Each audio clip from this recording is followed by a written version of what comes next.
Tony Abbott, thanks for your time tonight.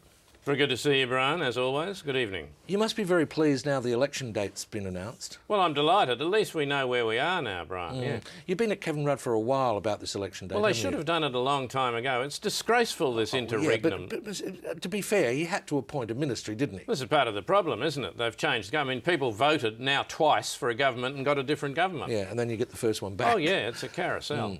Well, now that you've got the date, how do you think things are going? Well, I think it's, very, very even at the moment, Brian. I don't make any assumptions about this. It's going to be very, very tough. I've said this from the beginning. Kevin Rudd is a very good campaigner. He's a scrapper, isn't he?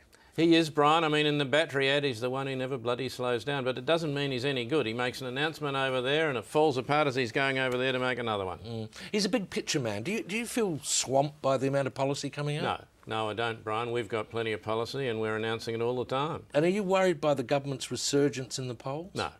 Well, would you wish for a larger resurgence? No, Brian, I expected a resurgence, to answer your question. That is the honeymoon period we knew he'd have. OK, so let's take a couple of key policy areas. Asylum seekers, border protection. Well, on asylum seekers, Brian, we've been very clear. This is a national emergency and it needs to be treated as such. Well, what about stopping the boats? How are you going to do that? Well, I've said so, Brian. This is what we're going to do. Where it is, we're going to turn the boats around where it is safe to do so. That's our policy. OK, what about the economy?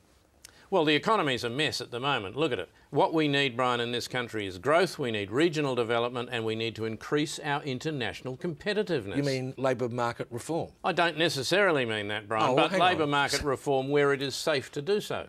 OK. You got into some trouble with your NBN policy. I mean, why would you want a slow broadband system when you could have a fast one? Yeah, this is the blue wire that they're putting in the drains. Blue wire, yeah. Well, look at the cost of the blue wire. It's very expensive. It's costing us billions, the blue wire. Well, why don't you just cancel the whole thing? No, Malcolm doesn't want to do that. Something to do with his phone. Malcolm Turnbull's very popular, isn't he? Oh, yes. He's a very, very good fellow. I mean, I'm not surprised he's popular. Do you see a bigger role for him if you get in government? Well, Malcolm, let me say this, Brian, is a very capable person and I'd be very happy to appoint him to positions of enormous importance where it was safe to do so. Tony Abbott, thanks for your time. Good on you, Brian. What sort of responses are you getting as you go around the country? Pretty good. I get a good response everywhere, yeah. I mean from the general public? Yeah, well, I meet some of them too from time to time. Where it's safe to do so? Where it's safe to do so, Brian. You can't be too careful.